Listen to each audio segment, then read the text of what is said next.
பிப்ரவரி மாதம் திருவிருந்து ஆராதனையிலிருந்து கடந்த வாரம் வரைக்கும் நீதி ஆயுளை குறித்து தொடர்ந்தேர்ச்சியாக பேச கர்த்தர் உதவி செய்தார். அதை தொடர்ந்து தியானியுங்கள். ஒரு கற்ற போல எழுதி வச்சுக்கோங்க. ஒரு பாயிண்ட் கூட மிஸ் பண்ணாம உங்கள் மனதில் அதை எழுதி கொள்ள நீங்கள் பிரயாசப்படுங்கள். அது உங்கள் வாழ்க்கையை மாற்றுவதற்கு போதுமானதாக இருக்கும். நீதிய வாழ்வுக்கு முற்றுப்புள்ளி வச்சதுனால அந்த வாக்கு தத்தங்களுக்கும் விசுவாச அறிக்கைகளுக்கும் நாம் முற்றுப்புள்ளி வைக்கக்கூடாது. தொடர்ந்து அந்த வார்த்தைகளை, அந்த விசுவாச அறிக்கைகளை நாம் சொல்லிக்கொண்டே இருக்க வேண்டும். ஒரு விஷயம் சொல்லுவோம், நான் பல்லாண்டு வாழ்வேன், தலைமுறைகளை காண்பேன், ஆண் பிள்ளைகளின் ஆண் பிள்ளைகளை காண்பேன், அவனின் அப்பத்தின் தண்ணீரையும் ஆசீர்வதித்து எல்லா வியாதியிலிருந்து என்னை விலக்கி மலட்டுத்தனத்திலிருந்து நீக்கி என் ஆயுசு நாட்களை பூரணப்படுத்துவார், நீடித்த நாட்களால் என்னை திருப்திப்படுத்துவார். நான் உயிரோடு இருக்கும் நாளளவும் ஒரு கேடும் எனக்கு வராது, ஒரு வியாதியும் எனக்கு வராது, ஒரு பொல்லாப்பும் எனக்கு வராது, ஒரு குறைவும் எனக்கு ஏற்படாது, ஒரு எலும்பும் முறிக்கப்படுவதில்லை, என் பாதம் கல்லில் கூட இழாதபடிக்கு என்னுடைய எல்லா வழிகளையும் காக்கும்படிக்கு அவர் அவருடைய தூதர்களுக்கு கட்டளையிட்டிருக்கிறார். நான் பாதுகாப்பா இருப்பேன். என்னை காக்கிற தேவன் தூங்குவதும் இல்லை, உறங்குவதும் இல்லை. அவரின் ஆத்துமாவைகளை தீங்குக்கு விலக்கி பாதுகாக்கிறார். வேடனுடைய கண்ணிக்கு விலக்கி பாதுகாக்கிறார். பாலாக்கும் கொள்ளை நோக்கி என்னை பாதுகாக்கிறார். அவர் என்னையும் என் வீட்டையும் என் வீட்டாரையும் எனக்கு உண்டான எல்லாவற்றையும் எல்லா பக்கங்களிலும் சுற்றி ஏறி எடுத்து பாதுகாக்கிறார். நான் சுகமாயிருப்பேன், பலனாயிருப்பேன், ஆரோக்கியமாயிருப்பேன். எனக்கு மன இளமை உண்டு, எனக்கு இன்னும் அழகுண்டு, எனக்கு இன்னும் பலன் உண்டு, எனக்கு இன்னும் ஆரோக்கியம் உண்டு. சூரிய பிரகாசம் நடுப்பகல் வரைக்கும் அதிகமாகிக் கொண்டே போவது போல நானும் என் வாழ்க்கையில் எல்லா பகுதிகளிலும் நான் முன்னேறி கொண்டே செல்வேன், உயர்ந்து கொண்டே செல்வேன், மேன்மை அடைந்து கொண்டே செல்வேன். சிங்கக்குட்டிகள் பட்டினி கிடந்தாலும், அனைவருடைய பிள்ளைகளுக்கு குறைவு ஏற்பட்டாலும், எனக்கோ என் பிள்ளைகளுக்கோ என் சந்ததிக்கோ ஒரு நன்மையும் குறையப்படாது. நான் ஆசீர்வாதமாக இருப்பேன், அனைவருக்கு ஆசீர்வாதமாக இருப்பேன். சாகும் வரை நடையோடு உடலோடு இருப்பேன், பொன்னோடு பொருளோடு இருப்பேன், காரோடு பங்களாவோடு இருப்பேன், நகையோடு நட்டோடு இருப்பேன், ஆசியோடு நேர்மையோடு இருப்பேன், பிள்ளைகளோடு பேர பிள்ளைகளோடு இருப்பேன். தொடர்ந்து இந்த வார்த்தைகளை நீங்கள் ஜெபிக்காவிட்டாலும் பரவாயில்ல, இதை நீங்கள் தயவு செய்து சொல்லி பழகுங்க. ஏதோ நான் சொல்ல முயற்சிக்கிறேன், ஒரு வாரத்துக்கு ஒரு தடவையாவது இதை சொல்றேங்கிறவங்க இருக்கீங்களா? இங்க சொல்றீங்களா? நீங்க சொல்றது உண்மைன்னா இன்னைக்கு டைரியில் எழுதி வச்சுக்கோங்க. டேவிட் பிரகாஷ் சொல்றாரு தீர்க்க தரிசனமா, 2013 வரைக்கும் நீங்க பார்க்காத ஆசீர்வாதங்களை 2000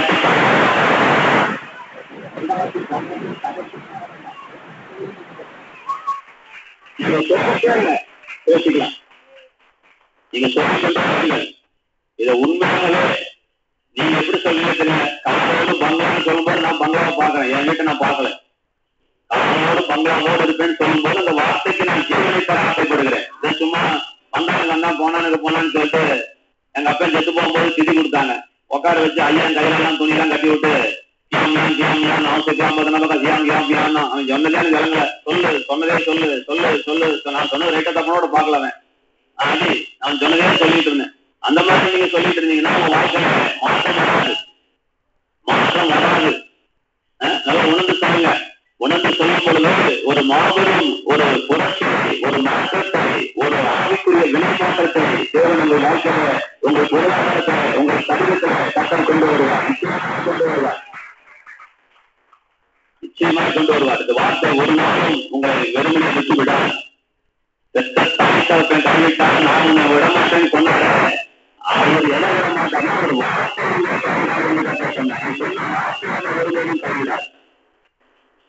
நல்ல விசுவாசத்தோடு நீங்க சொல்லுங்க, கடமைக்காக சொல்லாதீங்க. உங்கள் ஜபம் மாறணும், உங்கள் ஜபம் மாறிக்கணும். அதை குடும்பம் கேட்கிற நேரத்தை விட்டுட்டு நம்ம ஏதாவது சொல்லலாமா, அவங்க நமக்கு அந்த அதிகாரத்தை தந்திருக்கிறாங்க என்று சொல்லி நாம் முயற்சி செய்யணும். நம்மளால முடியாத காரியமான பரவாயில்ல, முடியாத செய்யறதுதான் கடவுள் நமக்கு அந்த அதிகாரத்தை தந்திருக்கிறார். நல்ல உங்களால முடிஞ்சதை கடவுள் செய்ய மாட்டாரு, அப்படியே கூட வராரு அப்படின்னு சொன்னா உங்களால முடியாத செய்யறதுன்னு சொல்றாரு. ஆனா அவருடைய விஷயம் என்னன்னா, உன்னால முடியாததை கூட நீ செய்யலாம். உனக்கு தான் உண்டாயிருக்கிறேன், உனக்கு அப்படிதான் படிச்சிருக்கிறேன். ஒரு வேலையை பார்த்து பயந்து கல்ல கல்லூடு போகணும் அவர் சொல்லல, நீ சொன்னா போயிடுங்கிற, நீங்க சொன்னா போயிடும். நீங்க பேசுறீங்கன்னா அந்த மலை போயிடும். அப்ப இது கடவுள் எனக்கு தெரியல, அது நமக்கு தைரியம் அதிகாரத்தையும் தந்து நம்ம கூட சப்போர்ட் பண்றாரு, பேக்கப் பண்ணிட்டு இருக்காரு நம்மள. அப்படியே இந்த பேட்டரி இந்த செல்போன் எல்லாம் ஓடுறதுலாம் எப்படி பேக்கப் பண்ணுதோ அது போல கத்த நமக்கு பின்னாடி நம்மள பேக்கப் பண்ணிட்டு இருக்கிறேன். அதனால தொடர்ந்து அந்த வார்த்தைகளை பேசுங்கள், ஒரு மாபெரும் மாற்றத்தை எதிர்பாருங்கள். நல்ல குவாலிட்டேட்டிவ் டெசிஷன்ஸ் என்று சொல்லுவாங்க, நல்ல பிரயோஜனமான தீர்மானங்களை உங்கள் வாழ்க்கையில் எடுங்கள்.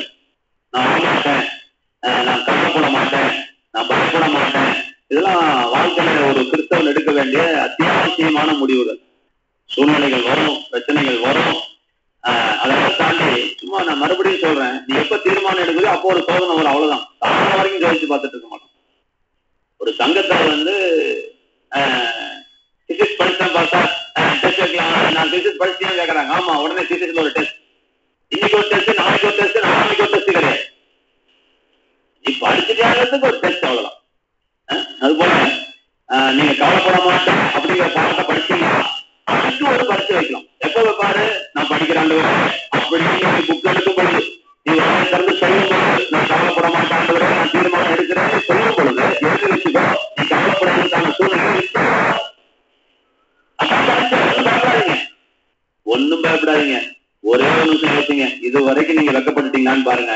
நிச்சயமா நான் சொல்றேன், சத்தியமா சொல்றேன், நீங்களே தோத்து போயிடுவோம். அதுல பொழைக்கவே முடியாது, ஜெயிக்கவே முடியாதுங்கிற கட்டத்துல தான் கத்தர் உங்களோட கூட கத்தர் வாங்கி தந்துருக்கிறார். இது வரைக்கும் வாங்கி தந்த கத்தர் தருவார், நிச்சயம் தருவார், நிச்சயம் தருவார். நமக்கு தேவன் செஞ்சதெல்லாம் தெரிய மாட்டேங்குது பாருங்களேன், தேவன் செஞ்சதெல்லாம் தெரிய மாட்டேங்குது. செய்யறது விட்டு சரியாக புடிச்சிட்டு இருக்கிறோம். ஒரு மனுஷன் தெருவில் போய் நின்றுகிட்டு வெயில் அடிச்சிட்டு இருக்குது, மொட்டை வெயில பஸ்ஸுக்கு நின்றுட்டு இருக்கிறான், காலில் செருப்பு இல்ல, கடவுள் மேல ஒரே போவோம். இவெல்லாம் சாமியா, இவனெல்லாம் கும்பிட்டு எனக்கு காலில் செருப்பு கூட வாங்கிக்கிற சாமிக்கு யோசிக்க இல்லையே அப்படின்னு இவனுக்கு பிளட் பிரஷர் ஏறுது. சூரியன் ஒரு போட்டு கொளுத்துது, உள்ளுக்குள்ள வேற பிளட் பிரஷர் ஏறிட்டு இருக்குது. என்ன காலம் இருக்கு, செருப்பு வாங்கி தரலையா இருந்தாலும் என்னையா பேசு அப்படின்னு டென்ஷன் ஆகுறாரு. பின்னாடி ஒரு ஐயா ஐயான்னு பிச்சை எடுத்துட்டு இருக்கிறோம். இது என் மனசை தொட்ட கதை 100 தடவை சொல்லிட்டேன், இருந்தாலும் உங்க கிட்டையும் சொல்றேன், உங்க மனசுக்குள்ளேயும் போட்டும். ஐயா ஐயா போய, ஐயா பிச்சை போடுங்க போயா அப்படின்னு, ஐயா தர்மம் பண்ணுங்க சாமி போயா, ஐயா 2 காலம் இல்லாதவையா தர்மம் பண்ணுங்க. இவனுக்கு என்ன இல்ல, இவனுக்கு செருப்பு இல்ல, இவன் மூச்சு திட்டிட்டு இருக்கிறான். அவன் காலையில காசை வாங்கிட்டு கடவுளுக்கு நினைச்சுட்டு போறான். அப்ப இவன் உணர்றான், ஆண்டவரே நான் செஞ்சது தப்பு, நான் செருப்பு இல்லைன்னு உங்களை திட்டினேன், கால் இல்லாதவெல்லாம் உலகத்துல இருக்கிறான், நான் செருப்பு இல்லாத உண்மை திட்டுறேன் ஆண்டவரே. அந்த மாதிரிதான் நீங்க செய்யற விளையாட்டெல்லாம். புள்ளைல இருந்து கத்துற புள்ளைய கொடுத்தாரு, புள்ளைய கொடுக்கறதுக்கு முன்னாடி அழுவாச்சு, நான் செத்து போயிடுறேன், வாழ்ந்தென்ன பொழைச்சென்ன உசுரோடு இருந்தேன்ன அப்படின்னு சொல்லி ஒரு பெரிய புலம்பல். அப்புறம் கத்துற புள்ளைய கொடுத்துட்டாருன்னா நான் என் வேலையை பார்க்கறதே அப்படின்னு நம்ம வேலையை நம்ம போட்டு காமிக்க வேண்டியது, அவங்க வேலையை அவங்க போட்டு காமிக்க வேண்டியது, அவ்வளவுதான். வேலை முடிஞ்சு போச்சு இல்லைங்க. இப்ப என்ன கவலை, அது இல்ல இது இல்லைன்னு கவலை. அதுக்கு முன்னாடி என்ன கவலை, புல்ல இல்லைங்கிற கவலை. இப்ப புல்ல மாத்திரம் குத்துறாங்க உலகத்துல. எனக்கு எதுவுமே அதுக்கு மேல எனக்கு புல்ல மாத்திரம் கொடுத்துட வேண்டியது. புல்ல வாங்கினதுக்கு அப்புறம் என்ன இன்கிரிமெண்ட் கிடைக்க மாட்டேது, அது கிடைக்க மாட்டேது, அதுக்கப்புறம் கவலை.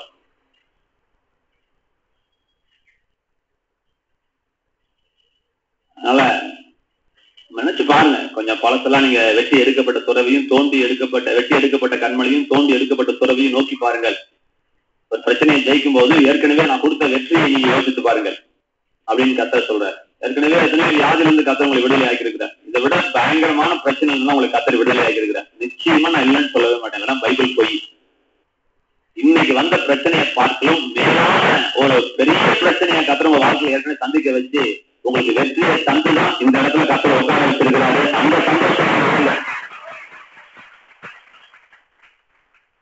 நிச்சயமாக நான் வெற்றி பெறுவோம், நன்றிகளாக இருப்போம். கவலைப்படாதீங்க, ஒரு தீர்மானம் எடுங்க. நான் கவலைப்பட மாட்டேன். நான் என்ன சொல்றேன், நீ கவலைப்படுறதுனால உனக்கு ஒரு யாராவது ஒரு 100 ரூபாய் தர போறாங்கன்னா நான் 4 நாள் கவலைப்படுறேங்கிறேன். நானும் சேர்த்துட்டு கவலைப்படுறேன்.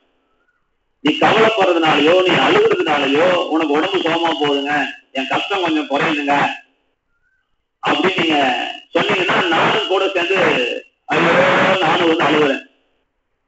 அப்படிலாம் நடக்க போறது கிடையாது. அதெல்லாம் ஒரு பிசாசனுடைய காரியங்கள், தேவனை விட்டு உங்களை பிரிப்பதற்காக அது பிசாசனுடைய காரியங்கள். சரி, எத்தனையோ தடவை சொல்லியிருக்கிறேன். அவங்க நல்ல குவாலிட்டேட்டிவ் டெசிஷன்ஸ் எடுங்க, நல்ல ஒரு தீர்மானத்தை எடுங்க. நான் உண்மையா இருப்பேன், உத்தமமா இருப்பேன், தண்ணி போட மாட்டேன். நல்ல ஒரு தீர்மானம் எடுக்கணும். பொண்டாட்டி வந்து புருஷனுக்கு மகிமை என்று கதை சொல்லுகிறேன். பொண்டாட்டி முகத்தை பார்த்து புருஷன் எப்படிப்பட்டவன் நம்ம சொல்லணும். அப்படி நம்ம பொண்டாட்டிய வச்சுக்கணும். கல்யாணம் பண்ணக்கூடாது சார். கல்யாணம் பண்ணிட்டா பொண்டாட்டி அழுக விடக்கூடாது. அது 1000 காரணம் சொல்லலாம், 2000 காரணம் சொல்லலாம், 1,00,000 காரணம் சொல்லலாம். அவங்க உங்களோட வயசுல கம்மியானவங்க. ஏற்கனவே உலகமே சொல்லுது பெண் புத்தி முன் புத்தின்னு. பெண் புத்தி பின் புத்தி தான். அது நீங்களும் நானும் சொன்ன வார்த்தை இல்ல. லட்சக்கணக்கான பெண்களை பார்த்து ஒரு முனிவர் எழுதி வச்ச வார்த்தை. அதெல்லாம் இல்ல பொண்டாட்டி பார்த்து எழுதுனான்னு தெரியல. உண்மை அதுதான்.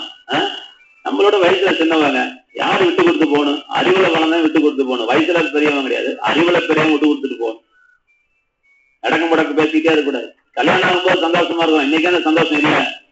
உட்காந்து யோசிச்சு என்ன பிரச்சனை, உண்மையில தப்பா அங்க தப்பான்னு யோசிங்க கொஞ்ச நேரம். அதான் கிடையாது. உடனே தப்பு தூக்கி புடிச்சா பொண்டாட்டி மலை போட்டு வேண்டியது, பொண்டாட்டி யார் மலை போட்டு வேண்டியது. நீங்க டேவிட் சிரிக்கிறான், 4 வருஷம் கழிச்சு சிரிப்பானான்னு இப்ப யோசிச்சு பாக்குறேன். பாவம் பாவம் கல்யாணம் ஆனவங்களாம் பாலுலாம் இன்னைக்கே சிரிச்சுக்கிறா. அப்படி மழை போடுவா, அப்படி குழந்தை மாதிரி சிரிக்கிறா. அப்படி எல்லாம் 4 வருஷங்கள் செய்ய ஒரு வீடியோ எடுத்து வச்சுக்கோயா.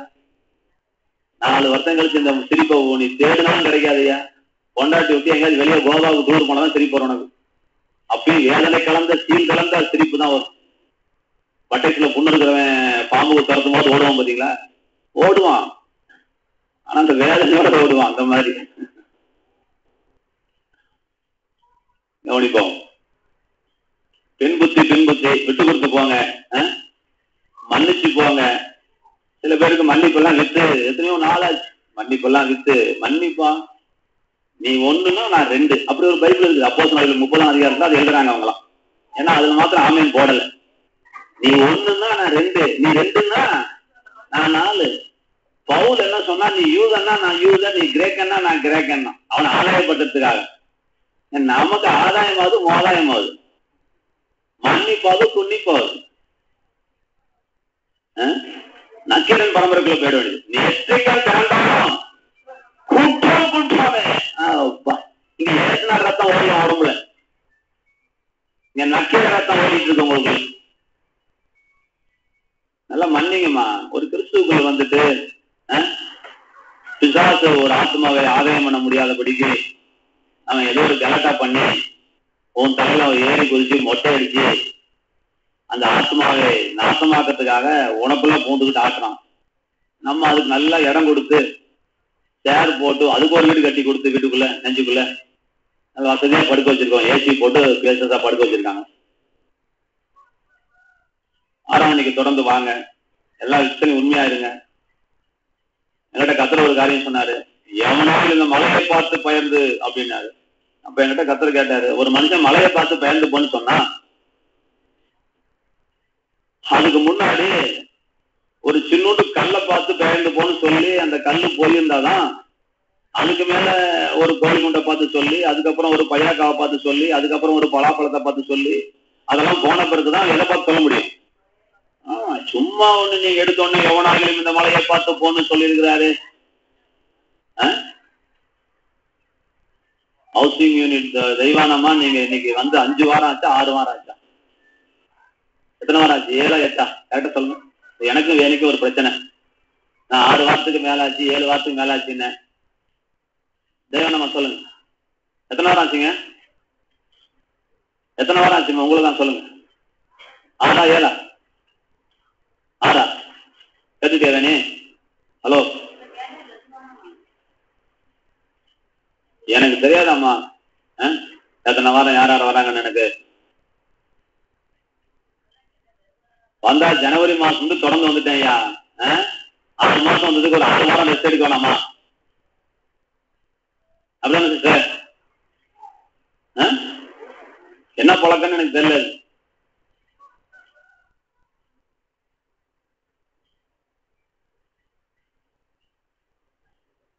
உங்களை சர்ச்சுக்கு நான் வான்னு சொன்னா நான் பைத்தியக்காரன். உங்களுக்கு தேவனுடைய அன்பை கொடுப்பதுதான் எங்களுடைய வேலை. அது உங்களுக்குள்ள வரல, லவ் வரல.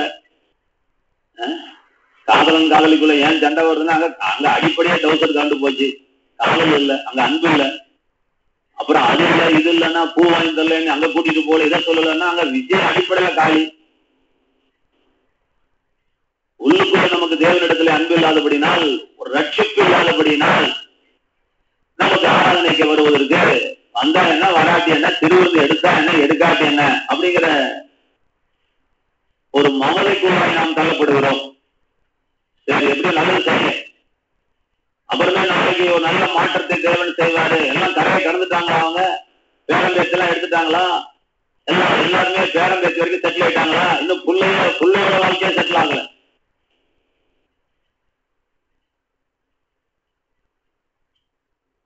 சரிங்க, கர்த்தருடைய வார்த்தைக்கு நாம் கடந்து போவதற்கு முன்பதாக நீங்கள் தொடர்ந்து மழைக்காக ஜெபம் பண்ணுங்கள். ஒரு ஜெபம் பண்ணிடுவோம், எல்லாரும் சேர்ந்து சொல்லுவோம். மழையாகவே நீ பெருமாளாக, ஏறி குளமே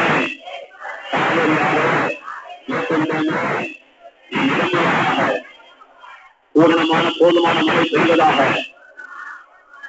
6 மாசத்திலே மழை பெய்வதாக, 6 மழை பெய்வதாக, போதுமான மழை பெய்வதாக, பருவமழை பெய்வதாக, பருவமழை பெய்யக்கூடாது, இறங்குவதாக. எங்க கண்ண முடிச்சாருங்க. கத்திர ஒரு காரியம் சொன்னாரு, தங்க வேலைக்காக நீ ஜெபம் பண்ணுனாரு. என்ன சும்மா விறுவிறுன்னு ஏறிட்டே போதுன்னா இது விளையாட்டா? அப்ப ஏழைங்கெல்லாம் உட்காந்து சும்மா கையை பார்த்துட்டு இருப்பானா? நாங்க கேட்கறேன், பணக்காரன் அவன் எவ்வளவு இருந்தாலும் வாங்கிட்டு போயிடறான் சார். ஏழைங்கெல்லாம் என்னைக்கு தங்கத்தை பாக்குறது? எட்டாத கனவாக்கிட்டு தங்கத்தின் விலை ஏறி போகக்கூடாது. ஆண்டர் என்ன சொன்னார்? நீ பேசு அப்படின்னாரு. எனக்கு அந்த சிந்தனை நேசனுக்குள்ளே வந்தது. எனக்கு ஏன் வந்துன்னு தெரியல எனக்குள்ள. அதை சொல்லுங்க, தங்கத்தின் விலை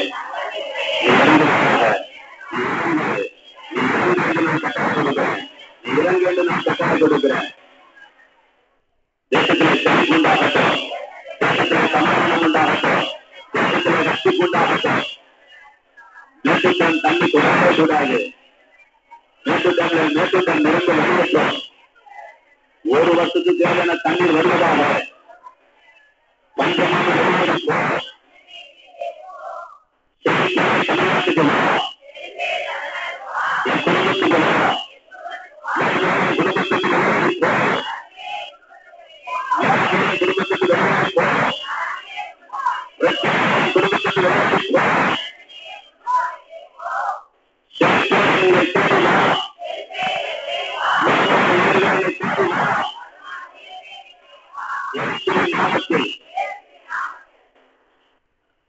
உங்க ஜெபமே இப்படிதான் இருக்கும். உங்க ஜெபமே இப்படி இருக்கணும். சில பேர் பாருங்க, கெஞ்சினா மிஞ்சுவாங்க, மிஞ்சினா அது போல சூழ்நிலைகள் நீங்க கெஞ்சி பாருங்க, அது மிஞ்சும். நீங்க மிஞ்சுங்க, அது கெஞ்சும். இந்த நாய்க்காக தான் நீங்க ஓடினீங்கன்னா துரத்துவான், நீங்க திரும்பிட்டீங்கன்னா ஓடிடுவான். இவ்வளவுதான் விஷயம். இதே போல எல்லா பிரச்சனையுமே பயந்துட்டு ஓட்டம் பிடிக்காதீங்க. சும்மா திரும்பி நின்று அது எவ்வளவு பெரிய பிரச்சனை சரி, சண்டையே என் புருஷன் என்ன நினைச்சிட்டு இருக்கிறேன், நீ என்ன வேணா செய்ய, நான் தான் தெரிஞ்ச போறேன். ஒரே ஒரு தாரக மந்திரத்தை சொல்லுங்க, எல்லாரும் சொல்லுங்க. என் புருஷன் நல்லவன், கர்த்தரும் நல்லவன், என் புள்ளையும் நல்லவங்க. இதை சொல்லுங்க. பல்ல கடிச்சிட்டு விஷமாதான் இருக்கும். தேல் நாக்குல நறுக்குன்னு கொட்டின மாதிரி இருக்கும். சில பேத்துக்கலாம் நறுக்குன்னு தேல் தூக்கி நடு நாக்குல கொட்டினா எப்படி இருக்குமோ அப்படி சுருன்னா இருக்கும். வேற வழி இல்லை. சொல்லுங்க. உங்க வார்த்தை மாறினாதான் உங்க வாழ்க்கை மாறும். ஆமேன்னு சொல்லுங்க. நல்ல 100 தடவை சொல்லு, என் புருஷன் நல்லவன் நல்லவன் நல்லவன் நல்லவன் நல்லவன் நல்லவன் நல்லவன் நல்லவன் நல்லவன் நல்லவன் சொல்லு. சொல்லிட்டே இரு. உன் ரத்தத்துக்குள்ள ஊற அளவுக்கு சொல்லு. உன் புருஷன் நல்லவனா மாறிடுவான். பயப்படவே பயப்படாது. உன் புருஷன் நல்லவன் கிடையாது, உன் புருஷன் தங்கமானவன். ஆமேன்னு சொல்லுங்க. தங்கமா மாத்துங்க. அது வழி என்ன செய்யுது? அது பித்தளையா மாறிடுச்சு, பரவாயில்ல. நேற்று ராத்திரி 9:30 மணிக்கு திருச்சியில ஒரு கடைக்கு போயிருந்தேன். கிறிஸ்டின் கடை, ஏஜி சர்ச் விசுவாசி. அவர் கொண்டாட்டி வெள்ளை வெள்ளையான்னு கிடப்பான், ஆனா ஒல்லியா இருப்பான். அந்த அவரோட பிறந்த பொண்ணு பாத்தீங்கன்னா சினிமாவிலே நடிக்க விடலாம், அவ்வளோ ஒரு அழகு. நான் பார்த்துருக்கிறேன். நம்ம பசங்களுக்கு யாருக்கா கல்யாணம் பண்ணிதாங்களோ ஆசைப்பட்டேன். அவ்வளோ ஒரு அழகு, அவ்வளோ ஒரு வெள்ளை அந்த புள்ள. அவன் பொண்டாட்டி புள்ளையோட துரத்தி விட்டான். துரத்தி விட்டு அந்த கடையில வேலை செய்ய வந்த ஒரு புள்ள பூட்டி பெருக்கி அந்த புள்ளைய கல்யாணம் பண்ணி இன்னைக்கு புள்ள இருக்குது. நேற்று அவனோட வண்டியில உட்கார வச்சுட்டு போனாரு அந்த ஆள். உலகம் இப்படி இருக்குது. சரி, உலகம் அப்படி கிடக்கட்டும். உங்க வீட்டுக்காரரை நீங்க அப்படி விட்டுறாதீங்க, நல்லா நடந்துக்கோங்க. அதுக்காக சொல்ல வரேன். சரி, நம்ம வீட்டுக்காரர் அப்படி இருக்க மாட்டார். நம்ம வீட்டுக்காரர் தங்கமானவர். ஆமேன்னு சொல்லுங்களேன். என் வீட்டுக்காரர் தங்கங்க. சொல்லுங்க, என்ன தங்கம்? சொக்க தங்கங்க. ஆமாங்க, சொக்க தங்கங்க. உங்க வீட்டுக்காரே சொல்லு, நீ ரொம்ப நல்ல மனுஷன் சொல்லு. போ. அது என்ன நடக்குதுன்னு பாரு. டெய்லி சொல்லு. டெய்லி ஜபத்துல சொல்லு. ஒரு காதுல படுத்துக்கிட்டு தண்ணி போட்டு படுத்துக்கிட்டு வாயில எச்சி ஊறிட்டு இருக்கும்போது, டவுசர் காமிட்டு இருக்கும்போது சொல்லு, என் புருஷன் ரொம்ப ரொம்ப நல்லவன் ஐயா அப்படின்னு சொல்லு.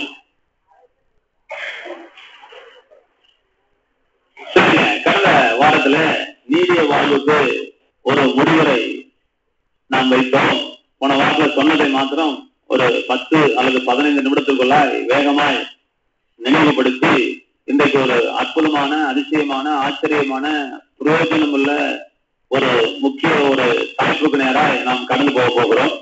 அதற்கு முன்பதாக கடந்த வாரத்துல நான் என்ன சொன்னேன் என்று இந்த காரியங்களை சொல்லி நான் கடந்து போக ஆசைப்படுகிறேன். அது உங்கள் மனதில் நிற்க வேண்டும், அதை மறந்துவிடக் கூடாது. அதுக்காக நான் மனைவி பெறுகிறேன். ரோமர் 8:2 இயேசு கிறிஸ்துவினால ஜீவனுடைய ஆவியினுடைய பிரமாணம் என்னை பாவம் மரணம் என்பவையின் பிரமாணத்தினின்று விடுதலையாக்கிட்டு. சொல்லுங்க, விடுதலையாக்கிட்டு. சொல்லுங்க, நான் பாவத்திலிருந்தும் பாவ பிரமாணத்திலிருந்தும் பாவத்திலிருந்தும் பாவ பிரமாணத்திலிருந்தும் நான் விடுதலையாக்கப்பட்டிருக்கிறேன். அப்ப பிரமாணம் என்றால் என்னன்னு சொன்னேன். தனக்கு ஒரு பிரமாணம் இருக்குது, விஷத்துக்கு ஒரு பிரமாணம் இருக்கிறது, நெருப்புக்கு ஒரு பிரமாணம் இருக்கிறது. பிரமாணம் என்றால் சட்டத்திட்டங்கள், ஒழுங்குமுறைகள், கொள்கைகள், தத்துவங்கள், தலைமுறைகள் என்று அர்த்தம் இருக்கிறது. ஆக மரண பிரமாணம், பாவ பிரமாணம் என்று 2 பிரமாணத்திலிருந்து நாம் விடுதலையாக்கப்பட்டிருக்கிறோம் என்று வேதம் சொல்லுகிறது. பாவம் வேற, பாவ பிரமாணம் வேற, கண் வேற, காற்று வேற.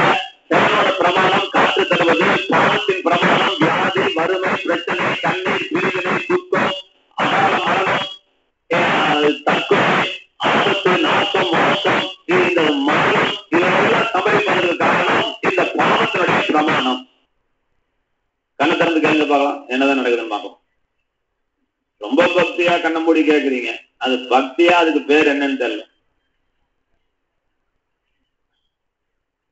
நேற்று ஒரு அம்மா துறையில 10 மணி ஆறாவது 11 மணிக்கு வருது. 11:05 அந்த அம்மா எங்கன்னு பார்த்தா தூங்கிட்டு இருக்கு. உண்மையிலே 11 தான் வந்துச்சு. 11:05 அந்த அம்மா தூங்கிட்டு. நான் உடனே சொல்லிட்டேன், அம்மா நீ வந்து 3 நிமிஷம் ஆகல, நீ தூங்க ஆரம்பிச்ச. ஆனா நீங்க அப்படி கிடையாது, 1 மணி நேரம் கப்பல்.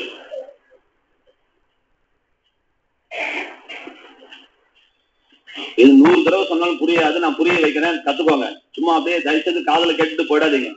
உங்க வாழ்க்கையில மாற்றம் வராததற்கு காரணம் என்னன்றா, இந்த வசனம் உள்ளுக்குள்ளே போகாத ஒரே காரணம் தான் உங்க வாழ்க்கையில மாற்றம் வராததற்கு காரணம். அது இன்னைக்கு அதை புரிஞ்சுக்கீங்க. நான் சொல்றேன், இன்னைக்கு அதை ஆரம்பிக்கிறேன், அந்த சப்ஜெக்ட் ஆரம்பிக்கிறேன். இப்ப இந்த பிரமாணம் என்றால் செயல்பாடுகள், கொள்கைகள், தத்துவங்கள், விதிமுறைகள், சட்டங்கள், திட்டங்கள். இந்த ஃபேனுக்கு ஒரு சட்டம் இருக்கிறது, சுத்த ஆரம்பிச்சு அதை கீழே இருக்கவனுக்கு காத்து கொடுக்கும். நெருப்புக்கு ஒரு பிரமாணம் இருக்குது, அதை நெருப்பை தொட்டவனுக்கு கை சுடும், சிட்ட போறவனுக்கு வெப்பத்தை கொடுக்கும். அப்ப இது போல பாவத்துக்கு ஒரு பிரமாணம் இருக்கிறது, மரணத்துக்கு சில பிரமாணங்கள் இருக்கிறது. அப்ப பாவ பிரமாணத்திலிருந்து தேவன் நம்மை விடுதலையாக்கி இருக்கிறார். இதுக்கு இதை பத்தி நான் பின்னாடி இன்னைக்கு செய்ததை நான் கோத்து பேசுறேன். இதை நான் இந்த இடத்துல இதை சொல்லாம பின்னாடி இன்னைக்கு வர செய்தலை நான் கொண்டு வந்து கோக்குறேன். பாவ பிரமாணத்திலிருந்து நாம் விடுதலை ஆக்கப்பட்டிருக்கிறோம். அதாவது சாபம், வியாதி, வறுமையிலிருந்து ஒரு கிறிஸ்தவர்கள் உண்மையான கிறிஸ்தவன் விடுதலை ஆக்கப்பட்டிருக்கிறார். ஆமென் சொல்லுங்களேன். அப்புறம் சார் இன்னும் நான் அப்படி இருக்கிறேன், அதெல்லாம் ஏற்கனவே காரணம் சொல்லிட்டேன். இமான்சிபேஷன் ப்ரொக்ளமேஷன் சொல்லி அமெரிக்க நாடு 97 ஆண்டுகள் விடுதலை ஆகியும் கூட, சட்ட ரீதியாக விடுதலை ஆகியும் கூட அவங்க விடுதலை அடையாமல் இருந்தாங்க. அமெரிக்க அரசாங்கம் உதவி செய்வதற்காக சட்டம் இயற்றியது. ஆனால் அந்த சட்டத்தை யாரும் பயன்படுத்த முடியல. ஒரு நீக்ரோ கூட, ஒரு கருப்பர் கூட வெள்ளையனுக்கு விரோதமாக கேஸ் ஃபைல் பண்ணல. அதனால சட்டம் சும்மாவே கடந்துச்சு. அவர்களை பாதுகாக்க முடியாமல் இருந்தது. 97 ஆண்டுகள் கழித்து ஒரு புரட்சி வந்து, ஒரு சண்டை வந்து, அதை வெடித்து அந்த நாடு முழுக்க பரம்பி, அதுக்கப்புறம் தான் இந்த வெள்ளையன் கருப்பங்கிற அந்த வித்தியாசம் மாறி சமநிலை தத்துவத்துக்குள்ளே அவர்கள் வந்து சேர 97 ஆண்டுகளுக்கு மேலாகி பிடித்தது. தூங்க விடாதீங்க, என்னதான் பாத்துக்கோ, கொஞ்ச நேரம் கவனி. 97 ஆண்டுகள் பிடித்தது. பார்க்கலாம் என்னதான் செய்யுங்கன்னு பார்க்கலாம். என்னன்னா அப்படி தூக்கம்?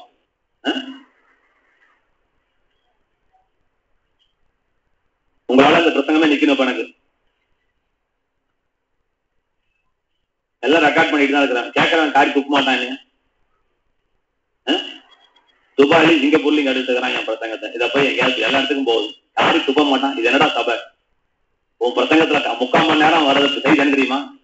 தூங்காத.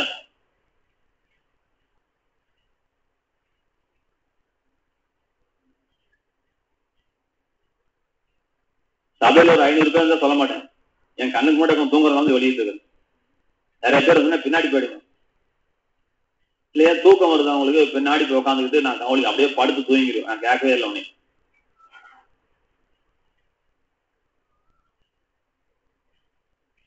Night duty பார்த்தவங்கலாம் முழிச்சிருக்கான்.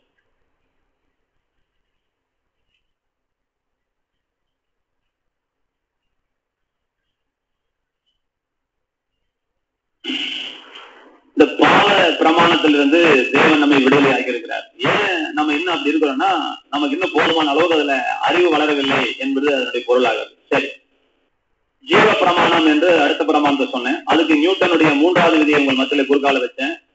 ஒரு பொருளில் இருந்து இன்னொரு பொருளுக்கு ஒரு விசை செயல்படுமானால் அந்த 2வது பொருளில் இருந்து முதல் விசைக்கு சரிசமமாகவும் எதிராகவும் மறு விசை இருக்கிறது. Every force has an equivalent and opposite reaction என்று சொல்லி அந்த நியூட்டனுடைய 3வது விதியை பயன்படுத்தி புவியீர்ப்பு விசை என்று ஒரு புவியீர்ப்பு பிரமாணம் என்று ஒரு பிரமாணம் இருக்குமே, ஆனால் அதற்கு ஆப்போசிட்ல ஒரு பிரமாணம் இருக்கணுமே. மேல இருக்கிற பொருளை கீழே இருக்கணும்னா கீழே இருக்க பொருளை மேல தூக்கிறதுக்கு ஒரு விசை இருக்கணுமே.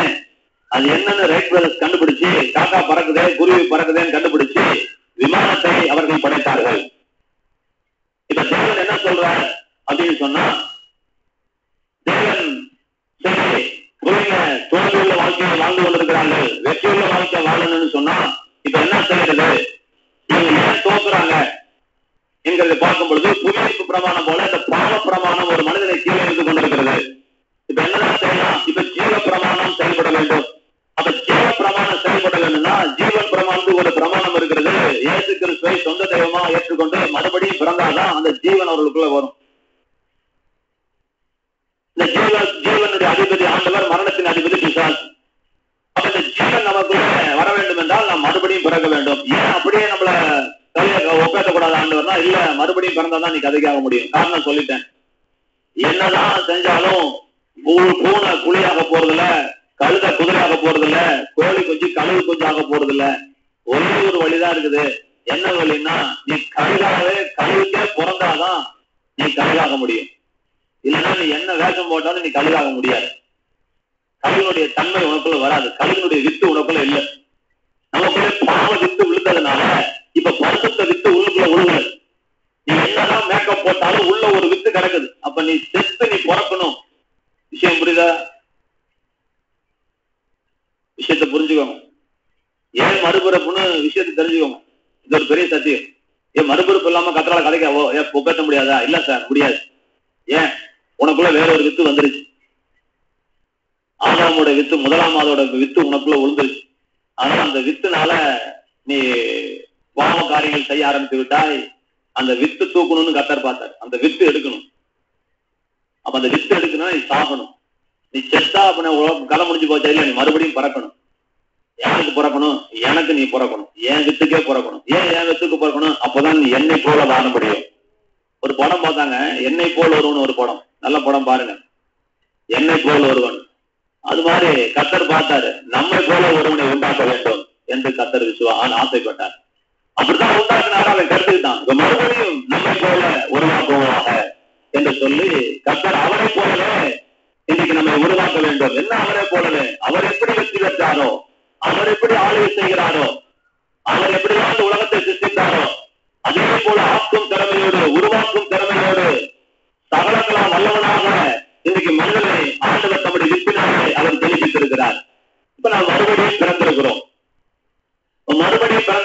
அப்படின்னு சொன்ன உடனே அடுத்த பாயிண்ட் நான் என்ன சொன்னவங்க கிட்ட அப்படின்னு சொன்னா, பிறந்த உடனே கைகால் இருக்கும், கண்ணு இருக்கும், கால் இருக்கும், வேலை செய்யாது. ஆனால் ஏற்ற காலத்துல நடப்பதற்கான, ஓடுவதற்கான பலன் அந்த குழந்தைக்குள்ள வைக்கப்பட்டிருப்பது போல மறுபிறப்படைந்த ஒரு மனிதனுடைய வாழ்க்கைக்குள்ள என்ன சம்பவிக்கிறது? அவன் சாபத்தின் மீது, சாபத்தின் மீது, வறுமையின் மீது, பிரச்சனையின் மீது, கண்ணீரின் மீது வெற்றி நடை போடுவதற்கான திறமையை இறைவன் நமக்குள்ளே கொடுத்திருக்கிறார். நாம் வெற்றி நடை போட முடியும். அப்ப நம்ம முத பிறப்புல நான் ஏற்கனவே சொன்னேன், ஒரு காரியம் சொல்றேன். இப்ப கல்லு தண்ணியில போட்டா முழுகுது, ஆனா பந்து தண்ணியில போட்டா முழுகல. ஏன்னா இப்ப பந்து வேற, கல்லு வேற. இப்ப இதை நீங்க மனதில் வச்சுக்கிட்டா போதும். பஸ் வேற, ஏரோப்ளைன் வேற. பஸ் மேல ஏறி போக முடியல, பறக்க முடியாது. ஆனா ஏரோப்ளைன் மேல ஏறி பறக்கும். ஏரோப்ளைன் இப்படி பஸ் மாதிரி ஓட்டுறதுக்காக பறக்கல, உண்டாக்கப்படல, அது பறப்பதற்காக அது உண்டாக்கப்பட்டது. அதுபோல தேவன் நம்மளை புது சிருஷ்டிப்பாக, எல்லாரும் சொல்லுங்க, ஒருவன் கிறிஸ்துவுக்குள் இருந்தால் புது சிருஷ்டியாக இருக்கிறான். பழையவர்கள் எல்லாம் ஒழிந்து போயின, எல்லாம் புதிதாயின.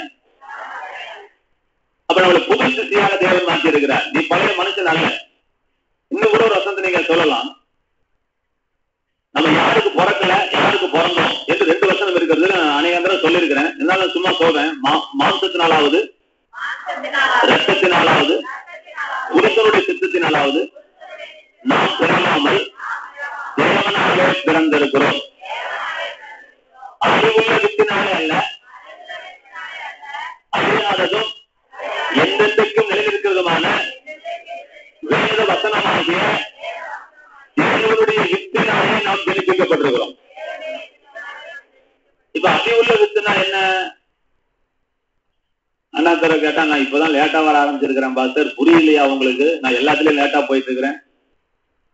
நேரப்பட வந்தப்பே நீங்க கேட்ட கேள்விக்கு பதில் சொல்ல, நான் லேட்டா வந்தப்ப எப்படி சொல்ல போறேன்? நீ சொல்லியா டேவிட்?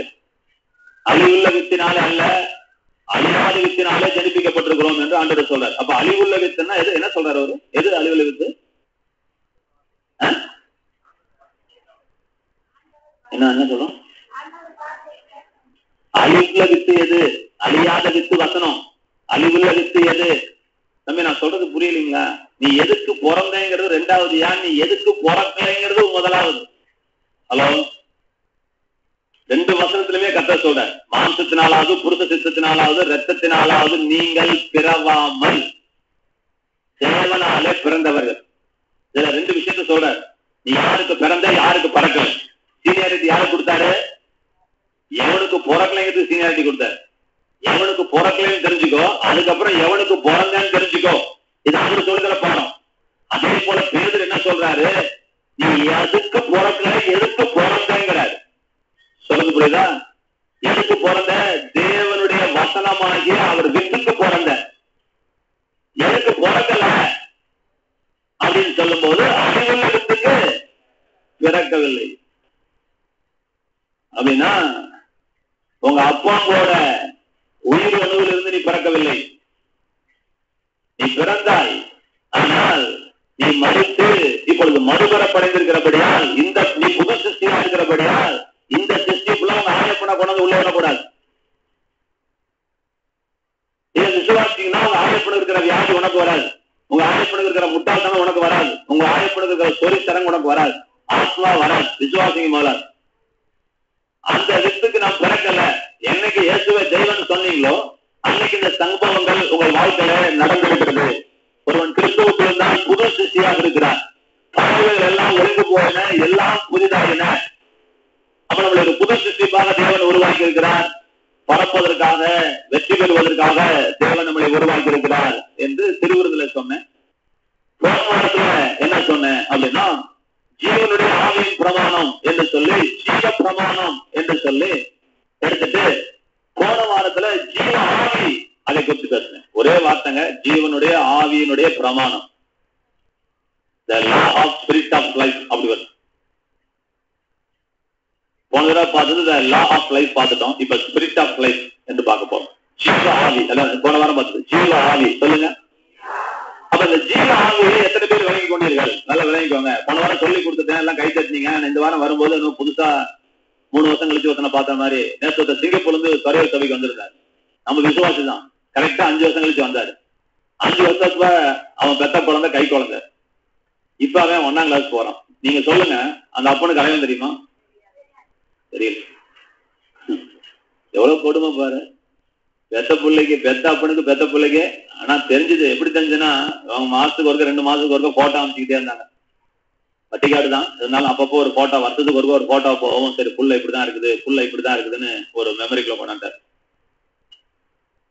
அப்ப அந்த பெத்த பிள்ளைய அவருக்கு சிங்கப்பூர்காருக்கு அடையாளம் தெரியாதது போல, இப்ப போன வாரம் கொடுத்த செய்தி இப்ப நான் சொன்னா அப்ப நீங்க புதுசா பாக்குறீங்க. என்ன ஜீவாவியா இன்னும் கேட்ட மாதிரி இருக்குதே, என்ன லட்சுமி புதுசா சொல்றாரு, புதுசா இருக்கு பாருங்க டாபிக்.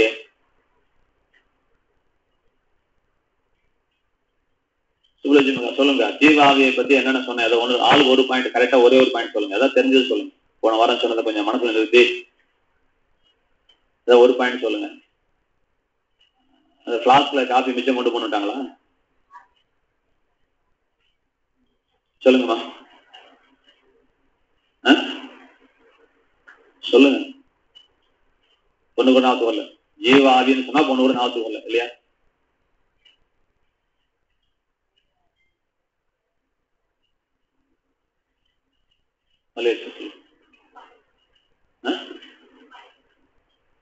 ஜீவாவினா புது படைப்பா? அதான் போன வாரம் பசங்க வேணா.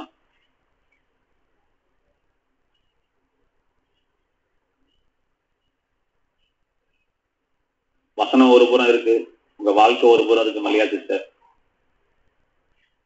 என்ன சொல்லுங்க, ஒரு டைம் எடுங்க சிஸ்டர். உங்க பையன் மாதிரி வீட்டுல உட்காந்து மனோஜ் மாதிரி கடவுள் இல்லைன்னு சொல்லுங்க. நான் சந்தோஷம் பாருங்க.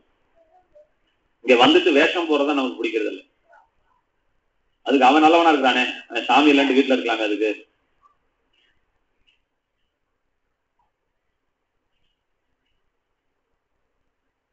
வெள்ளூரம்மா சொல்லுங்கம்மா. அவங்களம்மா அடுத்த டேவிட் சொல்லுங்க.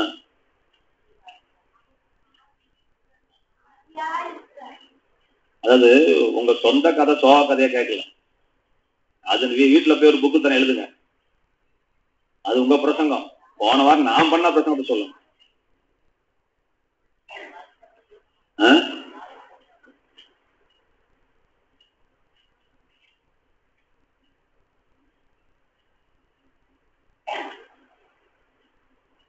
சொல்லு டேவிட். இப்பதான் கலையரசனுக்கு ஒரு முகத்துல களை வருது. ஏன்னா ஒரு போன வாரம் வரல. அப்பா கத்தாவே உங்களுக்கு சோத்திரம் ஐயா. அடிக்கடி லீவ் போட்டா கூட நல்லதான் இருக்கு போல இருக்கு. இந்த கப்பிலாம் பாரு.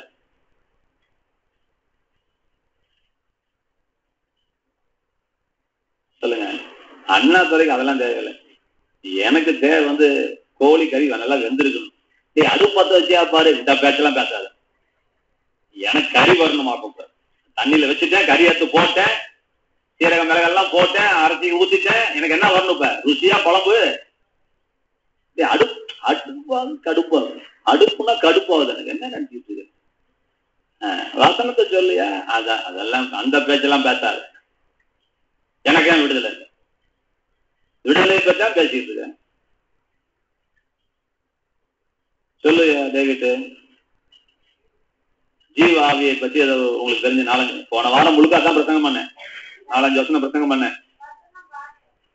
சொல்லுங்க. தெரியலையா? நீர் ஊற்றா? சரி, அதுல என்ன சொல்ல வரேன்? பசுத்தா ஜீவ நதிங்கிற வார்த்தைக்கு வியாக்கியானம் தான் கேட்டேன். நீ உடனே நீர் ஊற்றுக்கு போயிட்டேன்.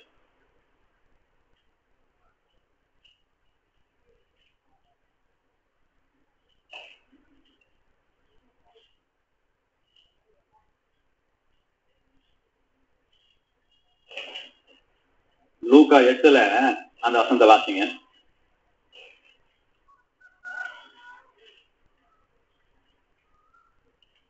ஐபேடு லூக்கா 8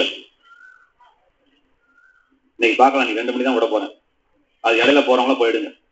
நான் பெர்மிஷன் தரேன். தயவுசெய்து கோச்சிக்காதீங்க. பார்க்கலாம். நீங்களா நானான்னு பாக்குறேன். இன்னைக்கு பிரசங்கமே பண்ண மாட்டேன். கருத்துல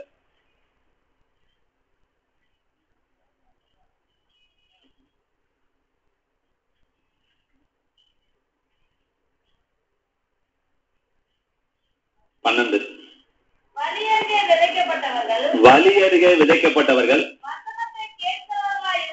வசனத்தை கேட்கிறவர்களா இருக்கிறார்கள். போன வாரம் எல்லாரும் தான் கேட்டோம். கவனிங்க, இந்த வார்த்தையை மட்டும் எல்லாரும் சொல்லுங்க. அவர்கள் விசுவாசித்து ரட்சிக்கப்படாதபடிக்கு. எல்லாரும் சொல்லுங்க.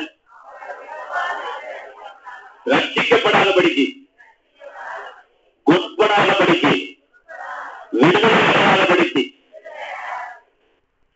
சுத்தமானபடிக்கு பிசாசானவன் வந்து வசனத்தை அவர்கள் இருதயத்திலிருந்து எடுத்து போடுகிறான். சுசிலாமா சொல்லுது, ஏதாவது அத்து போச்சுன்னா நாரதை குடிந்து பக்கத்துல வச்சுக்கோனாக்கும். அவர் இல்லைன்னு மிரட்டிடாதீங்க. அவர் இருக்கிறதா நினைச்சுக்கோங்க. அவர் இருக்கும்போது அடங்கிட்டு இருக்கிற மாதிரி இப்ப இல்லாதப்பையும் அடங்கிட்டு இருங்க. கேட்கட்டும். அவர் கேட்காமல இருக்கிறாரு. செல்போன்ல இருக்கிறாரு அப்படின்னு நீங்க சொல்றீங்க இல்லையா?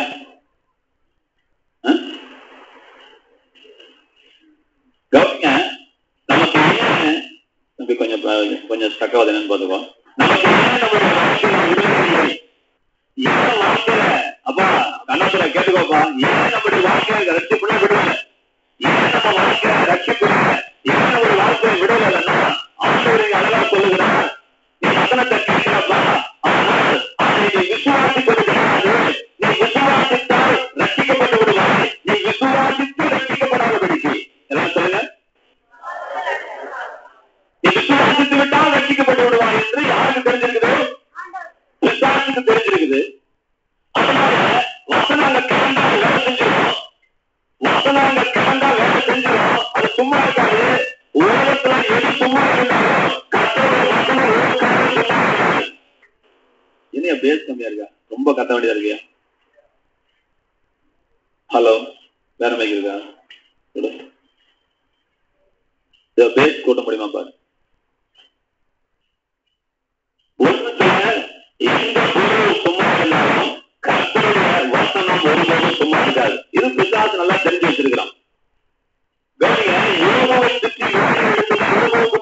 யார் சொல்றான்? பிசாசு சொல்றான். சத்தியத்தை பிசாசு சொல்றான். நம்ம என்னதான் செய்யறது? யோபுவையும் யோபுவினுடைய வீட்டாரையும் அவனுக்கு உண்டான எல்லாவற்றையும் சுற்றி நீ வீடு அடைக்கவில்லையோ அப்படின்னு யார் சொல்றா? பிசாசோட உபதேசம், காஸ்பல். அதை சொல்லலாம் அந்த உண்மை. ஹலோ, சரி, ஹலோ. பிசாசு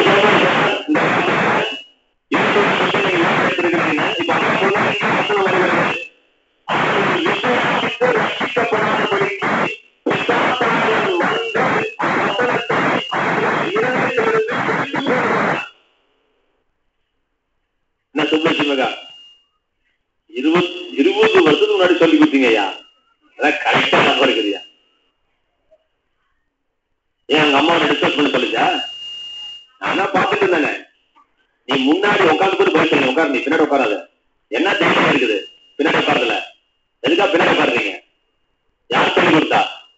உன்னை வாழாத்தாம சொல்லியிருக்காரு. உன்னை சீராத்தாம சொல்லியிருக்காரு. முன்னாடி பாருங்க, பின்னாடி பார்ப்பாங்க.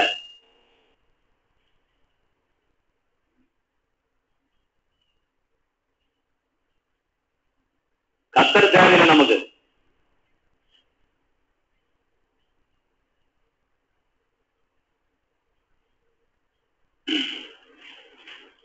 என்ன சொன்ன காசியா?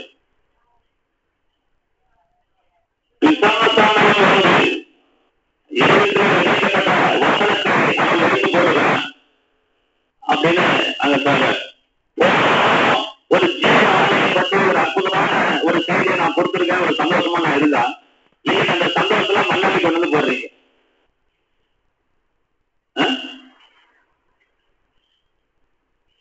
உங்களெல்லாம் நிக்க வச்சு சூடு போட்டா கூட எனக்கு அடங்காது.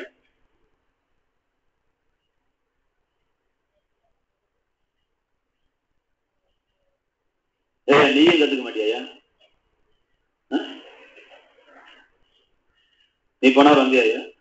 ஏதோ ஒரு பாயிண்ட் சொல்லியா? நான் பெரிய பாயிண்ட் தான் ஒண்ணு கேட்கலையா? ஜீவ ஆவின்னு சொன்னேன்னு இதுல இருந்தா 1 மணி நேரம் பேசினேன். 1 மணி நேரமும் ஒரே கருத்து தான் பேசினேன். 4 கருத்து பேச கிடையாது. ஒரே கருத்து தான் பேசினேன் போன வாரம்.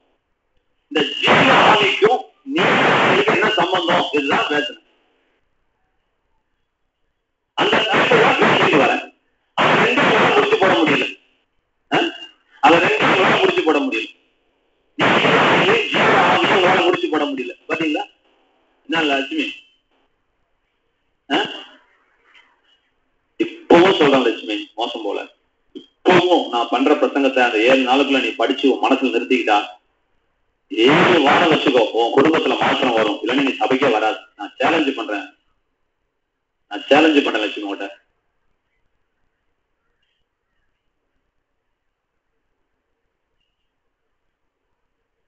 நீ வசனத்தை மட்டும் பாரு,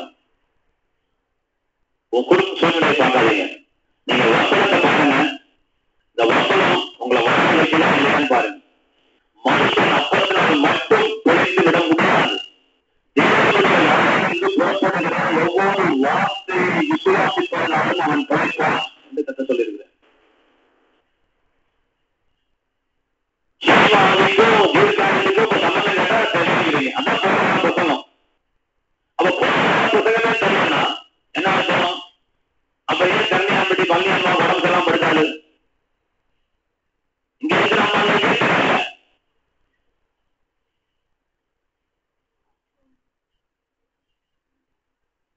டீச்சராளர்களுக்கும் தெரியல, டூச்சராளர்களுக்கும் தெரியல, குப்பாளர்களுக்கும் தெரியல, வாதியாருக்கும் தெரியல. நான் என்ன செய்யணும்?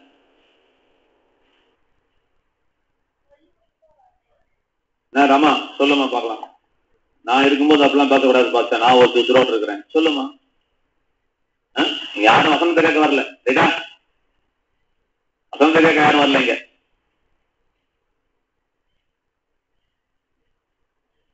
சுப்லட்சுமிக்கா என்ன செய்யலாம் உங்களை? அது ஏன் தம்பியே கேட்குறீங்க? வீட்டுக்கு போனா அவர் ஒரு பக்கெட்டு பிடிச்சிக்கிறாரு, பையன் ஒரு பக்கெட்டு இருக்கு, வீட்டு வேலை ஒரு பக்கெட்டு, காட்டு வேலை ஒரு பக்கெட்டு, தோட்ட வேலை ஒரு பக்கெட்டு, நகை காரியம் ஒரு பக்கெட்டு, கல்யாணம் ஒரு பக்கெட்டு, காது குத்து ஒரு பக்கெட்டு, வளகாப்பு ஒரு பக்கெட்டு.